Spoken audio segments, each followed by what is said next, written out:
సాధారణంగా మెట్లు ఎక్కుతుంటే కొందరికి అలసట వస్తుంది.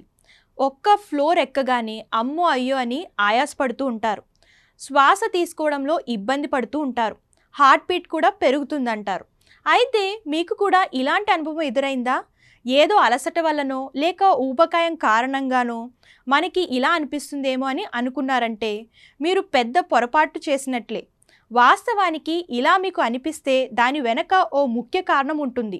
అదే మీ శరీరంలో ముఖ్యమైన పోషకాల కొరత. మన శరీరంలో తక్కువ హిమోగ్లోబిన్ లేదా ఐరన్ లోపం ఉన్నప్పుడు, ఊపిరితిత్తులు వీక్గా ఉన్నప్పుడు, B12, విటమిన్ డి వంటి న్యూట్రిషనల్ కొరత ఉన్నప్పుడు, పేలవమైన స్టామినా, టాక్పిన్ నిర్మాణం సరిగ్గా లేనప్పుడు, మెట్లు ఎక్కేటప్పుడు అలసట, ఊపిరి ఆడకపోయినట్లు అనిపిస్తుందని డాక్టర్స్ చెప్తున్నారు.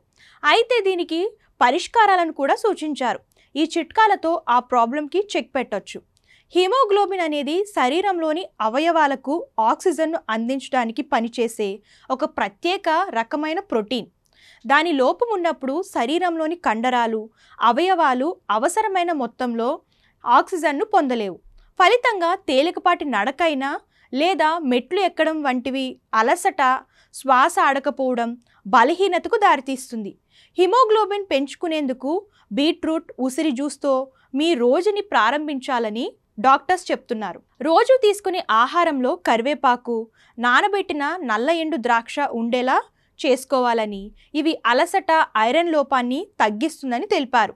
రోజు 5 నిమిషాల పాటు యోగాలో ప్రాణాయామం టెక్నిక్, భ్రమరీ ప్రాక్టీస్ చేయడం వల్ల ఊపిరితిత్తుల సామర్థ్యం పెరుగుతుందని సూచిస్తున్నారు.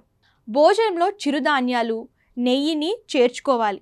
ఇది శక్తిని పెంచుతుందని, అయితే కొందరు భోజనం తినడం మానేస్తుంటారని, ఇలా చేయడం వల్ల మీ ఎనర్జీ లెవెల్స్ తగ్గిపోతాయని తెలిపారు. మీ శరీరం బలహీనంగా లేదు, కేవలం పోషకాహార లోపంతో ఉందని గుర్తిస్తే ఈ చిట్కాలతో ఆ ప్రాబ్లమ్స్కి చెక్ పెట్టొచ్చని తెలిపారు.